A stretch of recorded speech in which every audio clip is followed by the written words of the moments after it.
भाई पिछले दिनों से लगातार राजधानी में आंदोलन कर रहे थे लोग, और जो जिस नौजवान डॉक्टर की मृत्यु हुई और उसके बाद उनके परिजन और तमाम साथी न्याय की मांग कर रहे थे। मुझे लगता है कि बहुत देर सरकार ने करी, बहुत पहले अगर वार्तालाप करके समाधान निकालते तो हो जाता। अब कल जाके मामले को सुलझाया गया है और कार्रवाई करी सरकार ने और परिवारजनों को संतुष्ट किया है, लेकिन ये बहुत लंबा समय लगा। इस काम को अगर बहुत पहले कर देते तो इतना लोगों में आक्रोश नहीं होता, नौजवानों को पीड़ा नहीं होती। धूप में बारिश में लगभग एक हफ्ता तक लोग यहाँ बैठे रहे, और सरकार अगर थोड़ी संवेदनशीलता पहले दिखाती तो यह नौबत यहाँ तक नहीं पहुँचती।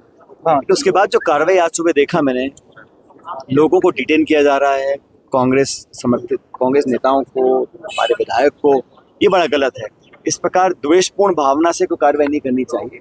हर जनप्रतिनिधि अगर कोई आंदोलन करता है, धरना करता है, प्रदर्शन करता है तो उसका अधिकार है, और लोकतांत्रिक व्यवस्था में हर व्यक्ति को ये संविधान छूट देता है कि अपनी बात को रखे।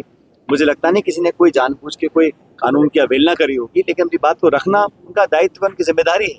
लेकिन पुलिस और प्रशासन, सरकार अगर विपक्ष के लोगों को टारगेट करेंगे तो मैं समझता हूँ इसके अच्छे परिणाम नहीं आएंगे। और समझाइश से, संवाद के साथ सब समस्याओं का समाधान हो सकता है, लेकिन द्वेषतापूर्ण कार्रवाई करना, बदले की भावना से लोगों को डिटेन करना, अरेस्ट करना, मुकदमे करना, मैं समझता हूँ बड़ा गलत है।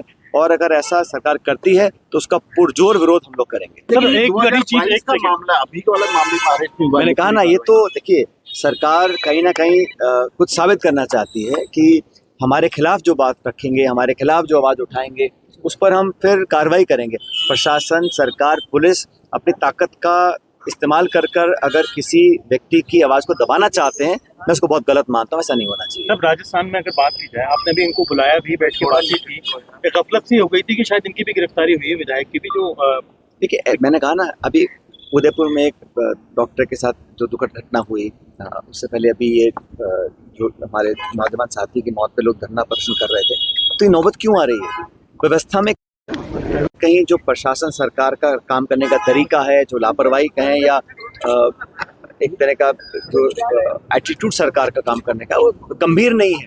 किसी की मौत हो जाना, इससे बड़ा जुर्म और क्या हो सकता है? उस पर आप संवेदनशीलता नहीं दिखा रहे हैं, कार्रवाई नहीं कर रहे हैं, लोगों से समझाइश नहीं कर रहे हैं, जो परिजनों से बात नहीं कर रहे हैं, उनको संतुष्ट करने की कोशिश नहीं। निश्चित रूप से लोग उग्र होंगे, आंदोलन करेंगे, अपनी बात को रखेंगे। उसके बाद मेरा बदला निकालने की कार्रवाई करते हो, मैं इसको गलत मानता हूँ। तो मैं चाहता हूँ कि सारे काम शांतिपूर्ण तरीके से होने चाहिए और किसी को भी कानून तोड़ने का अधिकार नहीं है। लेकिन अपनी बात को रखना, धरना देना, प्रदर्शन करना, ये तो हर विपक्ष की जिम्मेदारी है। उस जिम्मेदारी को लोग निभा रहे हैं, और अगर कोई कानून तोड़ने का काम करता है, हम उसका पक्ष नहीं ले रहे हैं। लेकिन सरकार को भी इस प्रकार की कार्रवाई कर कर संदेश देने की जो कोशिश कर रहे हैं, हमारे जो विरोध करेगा, और ये मैं दोनों के लिए कहता हूँ, केंद्र सरकार भी ऐसा करती है, अपनी एजेंसी का दुरुपयोग करती है, और राज्य सरकार भी कर रही है। तो इस प्रकार से लोगों को अरेस्ट करना, डिटेन करना, मुकदमे दर्ज करना, इसको मैं गलत मानता हूँ। और जानबूझ के इस मुद्दे पर सरकार ने जो मामले को लंबित रखा, उसी का परिणाम है। अगर ये काम एक हफ्ते पहले हो जाता तो नौबत ही नहीं आती।